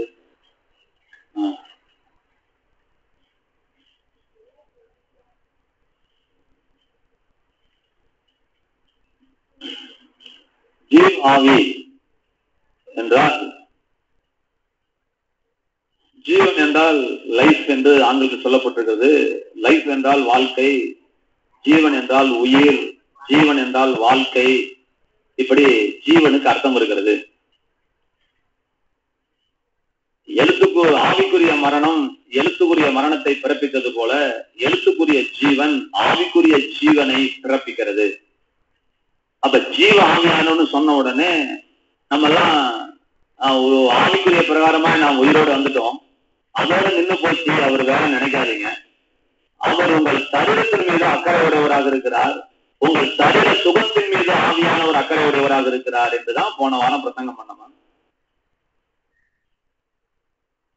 அவர் ஜீவனை தருகிற ஆவியானவர், அவர் உயிரை தருகிற ஆவியானவர். ஜீவன் ஜீவன்னா சுத்த தமிழ்ல போட்டு உயிர் எடுக்கிறாங்க. ஜீவன்னா உசுறு. உயிர்னா அந்த உயிர் வாழ்றதுக்கு என்ன வேணுமோ அதெல்லாம் வச்சுக்கோங்க. அந்த உயிர் பிறப்பானான்னு கேட்கறீங்களா? அந்த உசுறு, அதே உசுறு அப்படியே வச்சுக்கோங்க. அந்த உயிர் தான் ஆண்டவர் பேசுறார். அந்த உயிரை தருகிற ஆவியானவர். ஆமென் சொல்லுங்க. உயிரை தருகிற ஆவியானவர், உயிராவி, ஜீவனாவி. அது சான்ஸ்கிரிட் டேர்ம், அதனால போட்டு தமிழ்ல போட்டு குழப்பறாங்க. உயிரை தருகிற ஆவி, உயிரை கொடுக்கிற ஆவி. எத்தனை பேருக்கு புரியுதுன்னு பாருங்க. ஒரு சமூகத்தின் மீது ஆண்டவர் அக்கறை இருக்கிறார். எட்டு போனா ஒப்பிட்டு சொன்னேன் சுப்லட்சுமி மகாவ.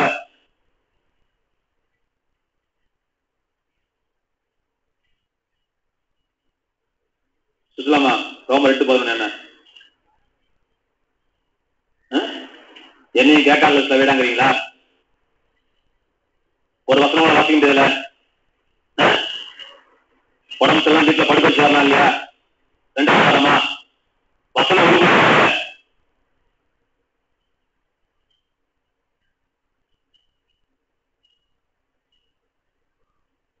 லூக்கா 8:12 வாசிங்க. மறுபடியும் நான் சொல்றேன்.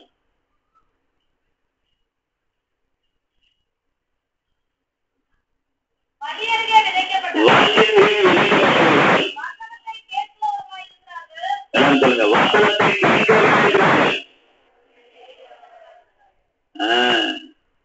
அங்கதான் கடவுள் இருக்கிறாரு. எல்லாரும் தான் கேட்கறீங்க, எல்லாரும் தான் கேட்கறீங்க. நான் மல்லிகா சிஸ்டர் கொஞ்சம் சிரமப்படுங்க சிஸ்டர் வாழ்க்கையில. நான் சொல்றது ரொம்ப கஷ்டப்படுறீங்க உங்க வாழ்க்கையில. நான் என்ன வேலை சிஸ்டர் செய்யறேன்? என்ன கத்தர் போஷிக்கலையா? உங்களை கத்தர் போஷிப்பா சிஸ்டர். நீங்க தும்ப விட்டு வாழை பிடிச்சிட்டு இருக்கிறீங்க, எல்லாம் தலைகளா போயிட்டு இருக்கிறீங்க. நேற்று நான் நைட்டு பஸ்ல வரும்போது ஒரு சர்ச்சை கடந்து வந்தேன். 7th அட்வென்டிஸ்ட் ஸ்கூல், அந்த மேரேஜ் தியேட்டருக்கு பக்கத்துல ஒரு சர்ச். பஸ் ஸ்டாண்ட் வந்து வெளியே வந்தேன். 10 கட்டளைகள் போட்டிருந்தாங்க. அதை பத்தி நான் யோசிச்சேன். இந்த 10 கட்டளையை கீழ்படியாத முடியாதனாலதான் புதிய ஏற்பாடே வந்துச்சு. அவனுங்க என்ன நினைச்சிட்டு இருக்கானுங்க, நல்லா கவனிங்க. இது புரியாது, கொஞ்சம் புரிஞ்சுக்கும். அதெல்லாம் செஞ்சாதான் பரிசுத்தவான்னு நினைச்சேன். அதெல்லாம் செஞ்சாதான் நீதிமான். கர்த்தர் பார்த்தாரு, அது செஞ்சு நீதிமானாயிட்டா நான் பூமியில பிறக்க வேண்டிய அவசியமே இல்லைடா. அது உன்னால செய்ய முடியாது. நல்ல கவனிங்க, இது செஞ்சாதான் நீதிமான் நான். கர்த்தர் சொல்றாரு, ஜெயந்தி நான் வச்சுக்கோ, நீ நீதிமான அங்கதான் செய்வேன்னு கர்த்தர் ரூட்டை திருப்பி விட்டாரு அப்படின்னு சொல்லுங்க. அதான் டெக்னிக். என்ன சொல்ற, இதை செஞ்சாதான் நீதிமான் பழைய ஏற்பாட்டுல. இப்ப கர்த்தர் புதிய ஏற்பாட்டுல மாத்துறாரு, நீ நீதிமான அங்கதான் செய்வ. ஏன்னா உன் வித்து வேற, உனக்குள்ள இருக்கிற வித்து வேற. நீ நீதிமானா இருக்க முடியாது. நீ நீதிமானாய் வந்த பிறகுதான் இந்த 10 கற்பனையே இல்ல 1000 கற்பனை கொடுத்தாலும் செய்வதற்கு புதிய ஏற்பாட்டு குறிப்பிட்ட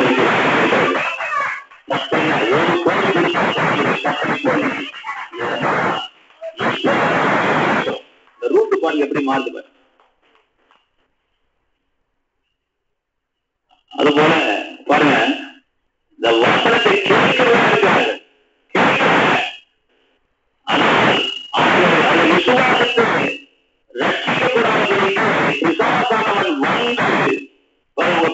வீட்டு கூப்பிட மாட்டேங்கிறீங்க, வந்தா ஒருவேளை சோறு போயிடுங்கன்ட்டு அவ்வளவு ஒரு தத்ரவமா இருக்கிறீங்க. 100 ரூபாய் காணிக்க வேற போயிடுமே அடுத்த கவலை. சோறு கிடைக்குது பார்த்த 100 ரூபாய் வேற போகல, 100 ரூபாய் போனாலும் பரவாயில்ல. அப்புறம் ஆட்டுக்கறி எடுக்கிறீங்க, என்னவா கொடுமையா இருக்குது. ஊழியக்காரன் வந்து ஆட்டு, எனக்குலாம் ஆட்டுக்கறி வேணா கோழிக்கறி வேணாங்க, தயவுசெய்து பருப்பு சாதமே போடுங்க, ஐயா மாதிரி சாப்பிட்டு போறேன். நீங்களா உங்ககிட்ட நான் சொன்னா கறி போடுன்னு சொன்னா கர்த்தரே சொல்லியிருக்கிற. ராஜா சாருக்கு நல்லா தெரியும், ஆர்டிஸ்ட் வாஜருக்கு தெரியும், சண்டையோட கறி சாப்பிட்றத காட்டிலும் சண்டைக்காரியோட பங்காள குடியிருக்கிறத பார்க்கலும் புடிச்ச வீட்டுல முக்கில தனியா உட்கார்ந்து இருக்கிறது நல்லதுன்னு கர்த்தர் சொல்லியிருக்கிற. ரொம்ப கஷ்டப்பட்டு இருப்பாரு போல இருக்குது. நம்ம கஷ்டத்தெல்லாம் தெரிஞ்சு வச்சிருக்காரு. சண்டையோடு கூட இறைக்கரையை பார்க்கும் சமாதானத்தோடு இருக்கிற சாதாரண சோறு நல்லதுங்கிற.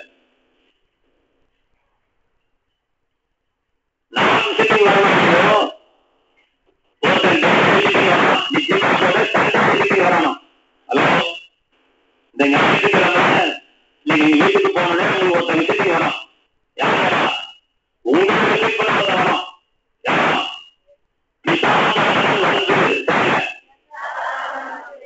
ஆமா, போயிருக்க மாட்டான். யார்கிட்ட கலையரசன் கேட்டேன், ஏன்னா அவர் வரல.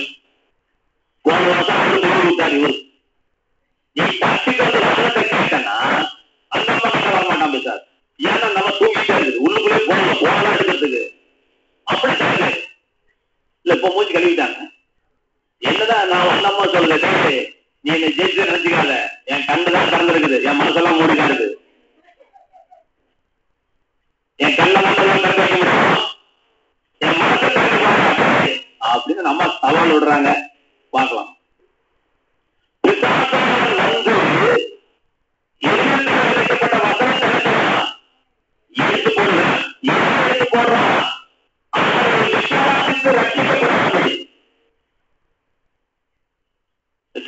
நான் பேசுறத ஒருத்தனாவது கேளுங்க.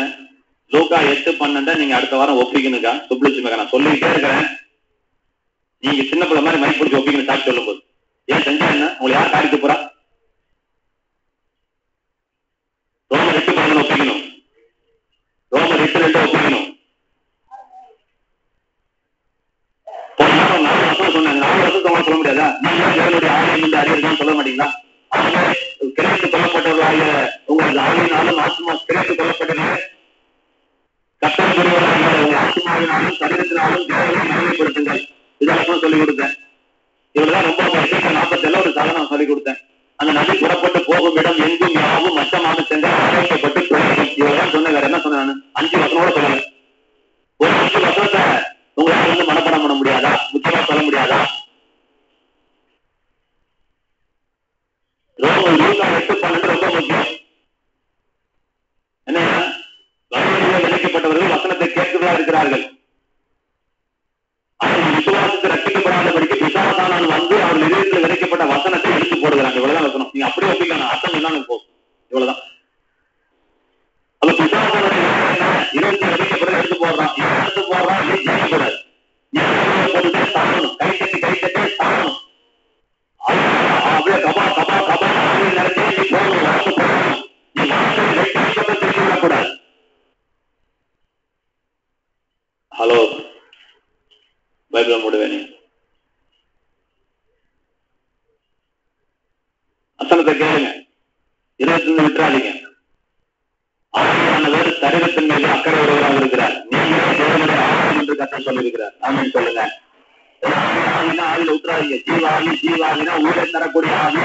நீர் ஊற்றுகிறோம். எப்படி நீர் வருகிறதோ, நீர் சுரக்கிறதோ, நீர் இருக்கிறதோ, நீர் இன்னும் வந்து கொண்டிருக்கிறதோ, ஆவியானவருக்கு பேரு ஜீவ தண்ணீருடைய ஊற்றுகள், ஜீவ தண்ணீருடைய நதிகள் எங்கிருந்து புறப்படுது? விசுவாசிக்கிற உலகத்திலிருந்து. சொல்லுங்க, விசுவாசிக்கிற உலகத்திலிருந்து. ஆண்டவர் மோசமா நல்லா இருக்கிறாருங்க. இதெல்லாம் எவ்வளவு பெரிய நக்கல் நாயாலும் எனக்கு மட்டும் தான் தெரியும். நீ எவ்வளவு விசுவாசிக்கிறாயோ அவருதான் புடிவாசல் நிற்கிறார். உடம்பு புடிய அவரு தான் நிற்கிறார். எங்க அவரு புடி கொடுக்கல. நீ புறப்படும்.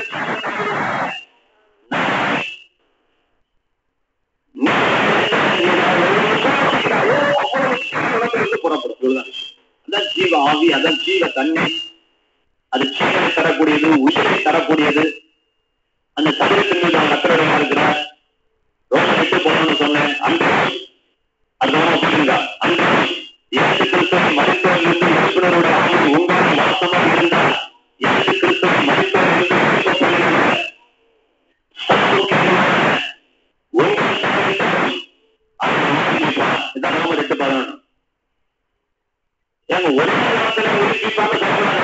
என்ன பெரிய வசந்த போட்டு ஆற்றுறீங்க. 2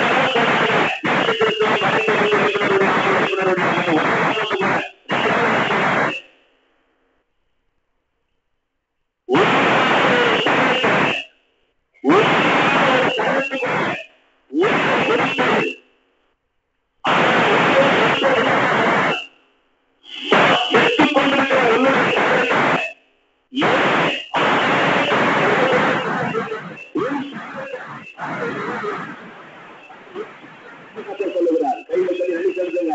பாவத்தோடு ஒரு சரீரத்தை நல்ல கையை கட்டி ஒரு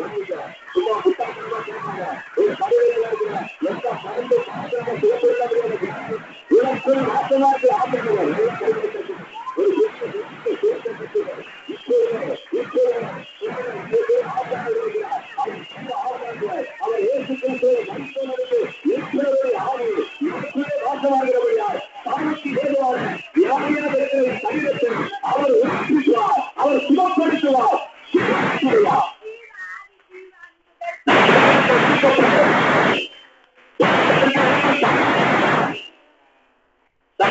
ஆவி நமக்குள்ள இருக்கிறார் சார். ஜீவ ஆவி. இதோ வியாதியை பத்தி பேசிட்டு இருக்காதீங்க. என்ன சொல்றாரு பாருங்க. அது புரிஞ்சுட்டோம்னா பாக்கலாம். செத்து போன குழந்தைகளை ஜீவனை கொடுத்தா நீ என்ன சாக போகிறாய். சாவுக்கு என்றால் சாக இருக்கிறேன்னு அர்த்தம் இருக்கு. தமிழ் எப்படி மொழிபெயர்க்கிறது தெரியல. அப்படின்னு சொல்ல சாவதற்கு ஆயத்தமா இருக்கிற, சாவதற்கு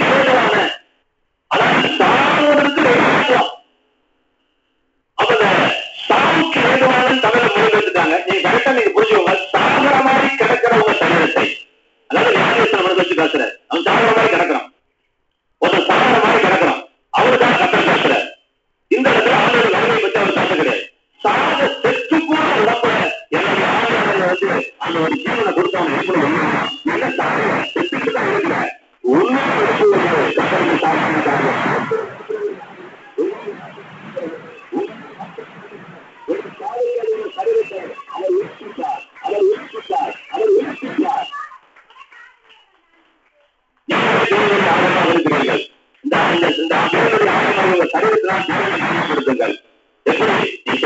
காரியம் சந்தோஷமா இருக்கும்போது சமாதானமா இருக்கும்போது ஆரோக்கியமா இருக்கும்போது தேவநாமம் மகிமைப்படுகிறது. யாரும் இருக்கும்போது தேவநாமம் மகிமைப்படவே படாது.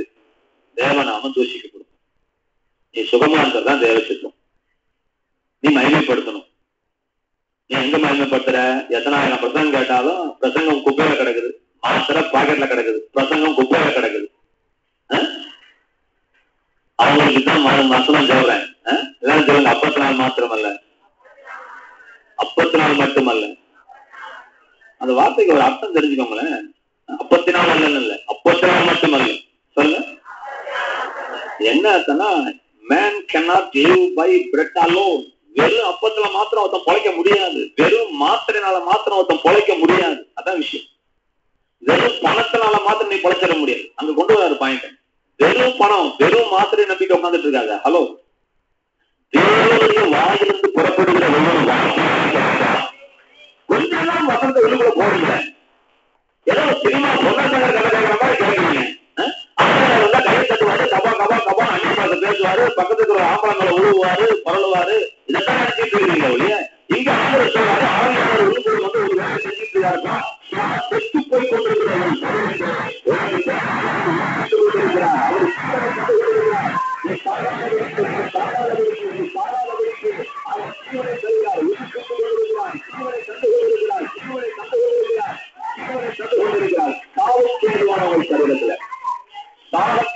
சரீரத்துல இதான் போன வாரம் பிரசங்கம் பண்ண தெரியலன்னா எப்படிங்க வீட்டுக்காரர் சபைக்கு வருவாரு? எப்படி வருவார்? ரசனை ஒழுங்குல போனதான் சபைக்கு ஆள் வர முடியும். எனக்கு தெய்வீக சுகம் ஒண்ணுமே பிளான் பண்ண முடியல. நான் எவ்வளவு பேசுறோம், உங்க கண்ணு தாக்கப்படல, உங்க மண்டை தாக்கப்படல. வசனத்தை உள்ள விடுங்க.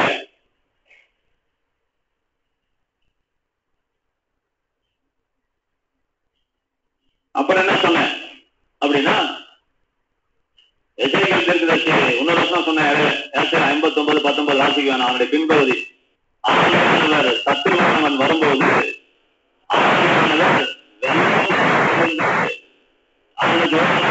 ஏற்றுவார்.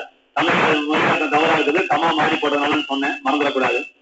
அதுக்கு பிறகு என்ன சொன்ன அப்படின்னு சொன்னா, எசேக்கியேல் 47:9 வாசிக்கும் போது 4,000 மூலமா அவங்க எசேக்கியேல் கூட்டிட்டு போன ஒரு தேவதூதன். முதல் 1000 மூலம் கணுக்கால் அளவு தண்ணி இருந்துச்சு, அடுத்த 1000 மூலம் முழங்கால் அளவு தண்ணி இருந்தது, அடுத்த 1000 அடி இடுப்பளவு தண்ணி இருந்துச்சு, அதுக்கப்புறம் 1000 மூலம் வளர்க்கும் போது அவனால கடக்க முடியவில்லை, கடக்க மாட்டாத நீச்சல் ஆழம் இருந்தது. இதெல்லாம் என்ன சொல்லிட்டாங்க? பழைய ஏற்பாட்டுக்கான போது இந்த புதிய ஏற்பாட்டு பெந்தகோஸ்து பாசத்தெல்லாம் இதெல்லாம் அற்புதமான அனுபவம், இது ஆச்சரியமான அனுபவம், இது பெரிய பெரிய தீர்க்கதரிசிக்கு தான் கிடைக்கும்னு சொல்லி 8ஆம் கணக்கு போட்டா விடாத, போய் உட்கார்றா, இன்னும் நீ முழங்கால் அனுபவத்துக்குள்ளே வரல, இன்னும் இடுப்போட ஆழத்துக்குள்ளே வரல. முழங்கால்னா ஜபத்தை காட்டுது, இடுப்புனா பிரசங்கப்பட்டு ஜபிக்கிறத காட்டுதுன்னு சொல்லிட்டு எல்லாம் ஜபத்துல தூக்கி திருப்பி விட்டானுங்க. நம்மள போட்டு நம்மளை கண்ணை கட்டி ஏமாத்திட்டானுங்க.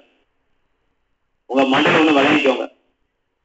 பழைய ஏற்பாட்டு காலத்துல ஆவியானவர் எவன் உள்ளத்துல இருந்து ஜீவ தண்ணீர் நதியாய் ஓடல, வந்தாரு போனாரு, சிம்சோன் மீது இறங்கினார் போனார். இதுதான் நீ வாசிக்க முடியும். புதிய ஏற்பாட்டுல அப்படி கிடையாது. நமக்குள்ளே அவர் எந்தெந்தைக்கும் வாசம் பண்ணுகிறார். இப்ப நமக்குள்ள ஜீவ நதியாக அவர் பொங்கி ஓடி கொண்டிருக்கிறார். அப்ப இந்த கடக்க மாட்டாத நீச்சலாளம் என்றால் என்ன? இதை மாத்திரம் புரிஞ்சுக்கிட்டா போதும். இந்த கடக்க மாட்டாத நீச்சலாளம் எதை சொன்னாருன்னா, சம்பவிக்க போவது என்னவென்றால், இந்த நதி புறப்பட்டு போகும் இடம் எங்கும் யாரோ உள்ள மற்ற மானுஷங்கள் ஆரோக்கியப்பட்டு பிழைக்கும் அப்படின்னு சொன்னார்.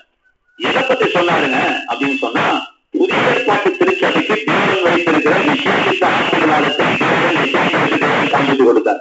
அவருக்கே தெரியாது புதிய ஏற்பாட்டுல என்ன நடக்க போதும் தெரியாது. ஆனா ஏதோ நடக்குது, அது புதிய ஏற்பாடு கூட தெரியாது.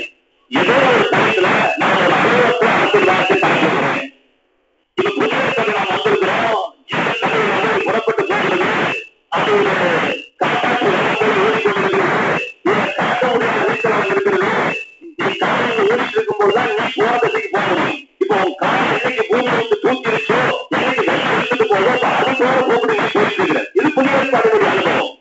இப்ப இந்த அனுபவம் என்ன நடக்கிறது? இந்த வசனத்தோட சொல்லுங்க. இந்த சம்பவிக்க போவது என்னவென்றால் இந்த நதி போகும் இடம் எங்கும் சொல்லுங்க. எங்கும் முக்கியம்.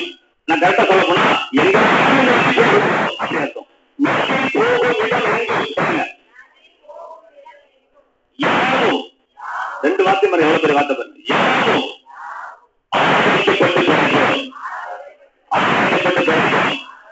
இன்னும் உங்களுக்கு புரியல பாத்தீங்களா?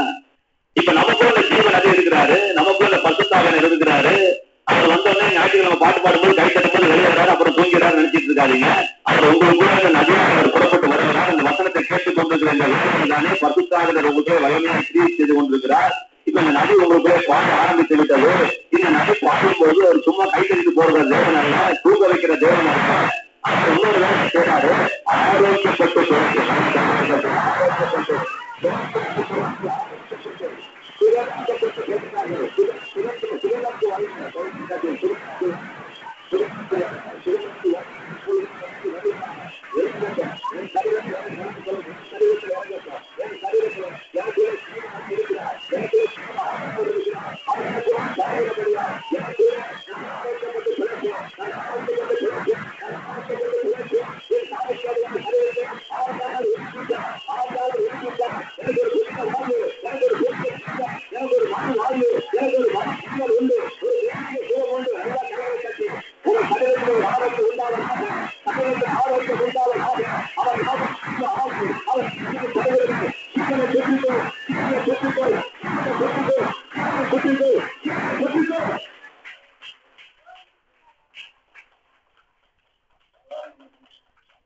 எந்த தலைவலிக்கு நடந்துருக்கீங்க? ஒத்த தலைவலி, ரெட்டப்பக்க தலைவலி, அப்பப்ப தலைவலி வருது.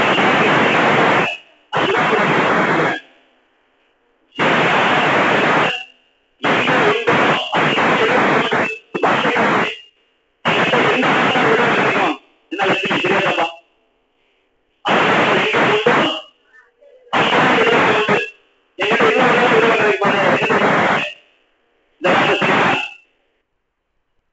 தெரியல கடகடன்னு சொல்லுமா. இப்பதான் 2 வாரமா முன்னாடி உட்கார்ந்து இருக்கிறேன். பார்த்து முன்னாடி உட்கார்ந்து இருக்கும் போதே கவனிக்க முடியாது. நான் பின்னாடி உட்கார்ந்து இருக்கும் போது எப்படி கவனிச்சிருப்பேன் நீங்களே பாருங்க. வேணா ஒரு புள்ளைய எடுத்து பாருங்க, அப்புறம் கவனிக்கலாம் அப்படிங்கிறியா? என்ன பதிலையா டேவிட்? என்ன பதில்? இல்லைன்னா விடலாம் ஒருத்தன் கேட்கறான். அவங்க எங்க வந்து அங்க விடுதலை பாதையில இருந்தாதான் விடலாம்னு சொல்றான். என்ன பதில் சொல்ல போற? நம்ம கூட அவரு சொல்லியா? அவர் உனக்குள்ள ஒரு வாசமா இருக்கிறார். எந்த காரணம் கொண்டும் எச்சூழ்நிலையும் அவர்